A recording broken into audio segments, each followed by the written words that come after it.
জুলাইয়ের ঘোষণা এবং জুলাই সনদের আইনি ভিত্তির কথা যদি প্রধান উপদেষ্টার বক্তব্যে সুস্পষ্ট আসতো তাহলে সমাবেশ আজকে করা লাগতো না। আমরা দেখেছি বিগত 15 বছরের আন্দোলনে এই দেশের আলেম সমাজ অনেক গুরুত্বপূর্ণ ভূমিকা রেখেছে।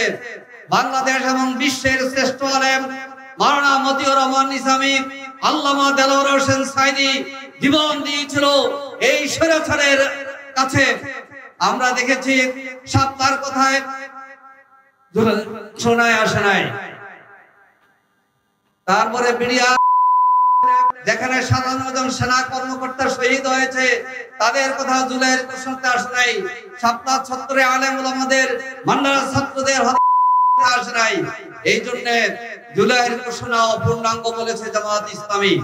এই জুলাইয়ের ঘোষণাকে পরিমার্জন করে পরিবর্তিত করে জনগণের তৌহিদি জনতার দৃষ্টিভঙ্গির আলোকে পুনরায় জুলাইয়ের ঘোষণা নতুন করে দিতে হবে। সাথে সাথে এই জুলাইয়ের ঘোষণাকে জুলাইয়ের সনদে রূপান্তরিত করে নিরপেক্ষ নির্বাচনের জন্য আমরা দাবি জানাচ্ছি। আমরা বলতে চাই 2014, 2018, 2024 সালের হাসিনা মার্কা নির্বাচন আমরা চাই না। 10টা হুন্ডা, 20টা গুন্ডা, 40টা ডান্ডা, ইলেকশন ঠান্ডা এরশাদের নির্বাচন আমরা চাই না। পাথর দিয়ে মানুষ মারার নির্বাচন আমরা চাই না।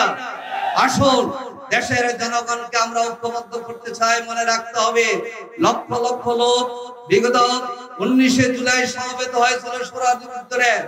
আমরা আমাদের দাবি যদি গ্রহণ করা না হয় দেশের জনগণকে নিয়ে দাবি আদায় করে আমরা নির্বাচনের দিকে যাব ইনশাআল্লাহ।